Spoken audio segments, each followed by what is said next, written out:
చెల్లిస్తున్నానండి. మరి ప్రార్థన చేసుకుందాం. జీవం గల దేవ, ఘనమైన తండ్రి, నీకు స్తోత్రాలు. మాతో మీరు మాట్లాడండి. మాకు వినగల చెవులు ఇవ్వండి, గ్రహించగల హృదయాన్నిచ్చి నడిపించమని యేసు నామం అడుగుచున్నాను తండ్రి. Amen, amen, amen. ప్రియమైనటువంటి నా సహోదరులారా, ప్రభు అయిన క్రీస్తు నామంన మీ అందరికీ వందనాలు చెల్లిస్తున్నానండి.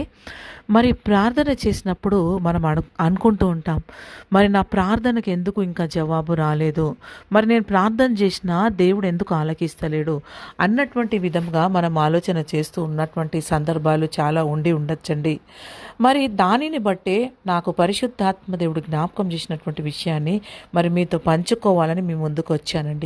చూడండి, లూకాసు వార్త 11 లూకాసు వార్త మనము 18వ అధ్యాయంలో 10వ వచనాన్ని గమనిస్తే యేసు ప్రభుల వారు మరి ఈ ఉపమానాన్ని మరి ప్రజలకు తెలియపరుస్తున్నటువంటి సందర్భాన్ని మనం చూస్తూ ఉన్నాము. ప్రార్థన చేయుటకు 2 మనుషులు దేవాలయంలోకి వెళ్ళిరి. వారిలో ఒకడు పరిసేయుడు, ఒకడు సుంకరి. పరిసేయుడు నిలబడి, దేవా, నేను చోరులను, అన్యాయస్తులను, వ్యభిచారినైనను, ఇతర మనుషుల వలెనైనను ఈ సుంకరి వలె ఉండనందుకు నీకు కృతజ్ఞతాస్తుతులు చెల్లించుచున్నాను అని ప్రార్థిస్తున్నాడండి. పరిసేయుడు మరి ప్రార్థన చేస్తూ తనలో ఉన్నటువంటి క్వాలిటీస్, తాను ఏ విధంగా ఉన్నాడు, మరి తాను ఏ విధంగా జీవిస్తున్నాడు అన్నటువంటి విషయాన్ని ప్రభుతో మాట్లాడుతూ ఉన్నాడు. ఒక విషయం అండి, మనం ఎలా ఉన్నాము, మనం ఎలా జీవిస్తున్నాం, మనము చెప్పడం కంటే దేవుడికి తెలుసు మనం ఎలా జీవిస్తున్నాము. అవునా కాదా అండి? చాలాసార్లు మనం అనుకుంటాం, నేను జీవిస్తున్న విధానము, మరి నేను ఉంటున్నటువంటి విధానాన్ని కనుక గమనిస్తే నేను చాలా పరిశుద్ధంగా ఉన్నాను, నేను చాలా ఉత్తమంగా ఉన్నాను, నేను చాలా మరి మంచి వ్యక్తిగా ఉన్నాను అని మనం అనుకుంటాం. కానీ మనము దేవుని దృష్టికి ఏ విధంగా ఉన్నాము అన్నటువంటి విషయాన్ని దేవుడు మనకి ఈరోజు జ్ఞాపకం చేస్తున్నాడు.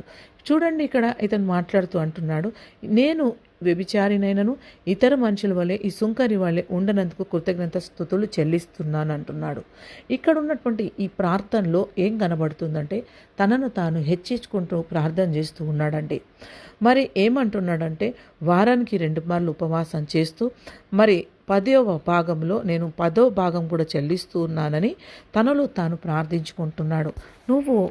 నీలో నువ్వు ఏ ప్రార్థన చేస్తున్నావు, నీ ప్రార్థన ఎలా ఉంది, మరి దేవుడికి అంగీకారంగా ఉందా, మరి ఒకసారి మరి ఆలోచన చేయు.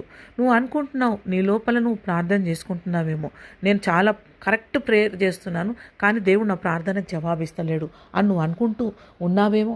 మరి ఇన్ని రోజుల నుంచి ఆలోచిస్తున్నావేమో, దేవుడిని నేను ఇది అడుగుతున్నాను కానీ నేను ఎందుకు పొందుకోలేకపోతున్నాను అని నువ్వు ఆలోచిస్తూ ఈ మాటలు వింటుంటే, ఒకవేళ నీ ప్రార్థనలో మరి ఇలాంటి పదాలు వాడుతూ మరి ఇలా నువ్వు ప్రార్థిస్తున్నావేమో, అందుకే పొందుకోలేకపోతున్నావేమో, ఒక్కసారి నిన్ను నువ్వు పరిశీలన చేసుకో. నీ ప్రార్థనకు జవాబు రాకపోవడానికి మరి నిన్ను నువ్వు హెచ్చించుకుంటూ ప్రార్థిస్తున్నావేమో.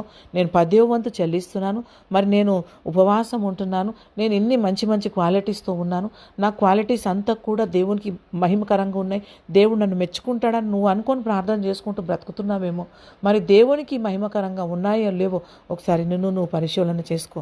పరిసేయుడు అనుకున్నాడు, నేను దేవునికి మహిమకరంగా ఉన్నాను, ఎందుకంటే నేను వ్యభిచారి కాదు, నేను చోరుని గాను, నేను ఈ ఇతర వలె మరి ఈ సుంకరి వలె ఉండనందుకు కృతజ్ఞతలు అంటూ 10వ వంతు చెల్లిస్తున్నాను, మరి ఉపవాసం చేస్తున్నాను, ఇన్ని ఉన్నాయి కదా, నేను దేవుని మెచ్చుకునే ప్రార్థన పరుణ్ణి అనుకున్నాడేమో, అందుకే అంటున్నాడు ఈ సుంకరి వలె ఉన్నందుకు నీకు వందనాలు, కృతజ్ఞతలు అని చెల్లిస్తున్నాడండి. అయితే మరి నీ ప్రార్థనకు జవాబు రాకపోవడానికి మరి సుంకరి వలె నువ్వు మరి నీవు పరిసేయుడు వలె ప్రార్థిస్తున్నావేమో, నిన్ను నువ్వు హెచ్చించుకుంటూ ప్రార్థిస్తున్నావేమో. దేవుని సన్నిధికి వెళ్ళి మరి నా అంత గొప్పవాడిని లేను, లేకపోతే నా అంత గొప్పదాన్ని లేను, నేను చాలా గొప్పగా ప్రార్థిస్తాను, నేను చాలా గొప్పగా దేవునికి 10వ అర్పణాలు అర్పిస్తున్నాను, నేను ఇన్ని చేస్తున్నానని నువ్వు ఇలాంటి ప్రార్థన జీవితం కలిగి ఉంటే నీ ప్రార్థన దేవుని సన్నిధికి వెళ్ళదు, నువ్వు చేసినటువంటి ప్రార్థన మరి దేవునికి వినబడదు. ఇక్కడ చూడండి, ఆయన చేసినటువంటి ప్రార్థనను బట్టి దేవుడు జవాబిస్తలేడు. కానీ 13వ వచనానికి వస్తే సుంకరి దూరంగా నిలబడి ఆకాశం వైపు కనులెత్తుటకైనను ధైర్యము చాలక రొమ్ములు కొట్టుకుంటూ, దేవా, పాపైనను నన్ను కరుణించుమని ప్రార్థన చేస్తున్నాడు. చూడండి, ఈయన చేసిన ప్రార్థన ఎలా ఉంది, ఒకరిని పోల్చుకుంటూ ప్రార్థిస్తలేడు. ఇక్కడ పరిసేయుడు తానేం చేస్తున్నాడు అంటే సుంకరిని పోల్చుకుంటూ తనను తాను హెచ్చించుకుంటూ ప్రార్థిస్తున్నాడు. కానీ ఇతను అంటున్నాడు, పాపినైనా నన్ను కరుణించను ప్రార్థన చేసినప్పుడు దేవుడు అంటున్నాడు, అతడి కంటే ఇతడు నీతిమంతుడుగా తీర్చబడ్డాడని చెప్తూ తనను తాను హెచ్చించు హెచ్చించుకున్నవాడు తగ్గింపబడును, తనను తాను హెచ్చించుకున్నవాడు తగ్గింపబడును అని చెప్తా ఉన్నాడు. నీ ప్రార్థన నిన్ను నువ్వు హెచ్చించుకుంటూ ప్రార్థిస్తుంటే నీ ప్రార్థన అందుకే దేవుని సన్నిధికి వెళ్తలేదు, అందుకే మరి దేవుడు నీ మొర ఆలకిస్తలేడేమో. నిన్ను నువ్వు హెచ్చించుకుంటూ ప్రార్థన చేస్తున్నావేమో. ఒక్కసారి నిన్ను నువ్వు జ్ఞాపకం చేసుకో. ఒకవేళ నువ్వు తగ్గించుకొని ప్రార్థన చేస్తే ఖచ్చితంగా దేవుడు ఏదో ఒక రోజు నీకు జవాబు దయచేయబడుతుంది.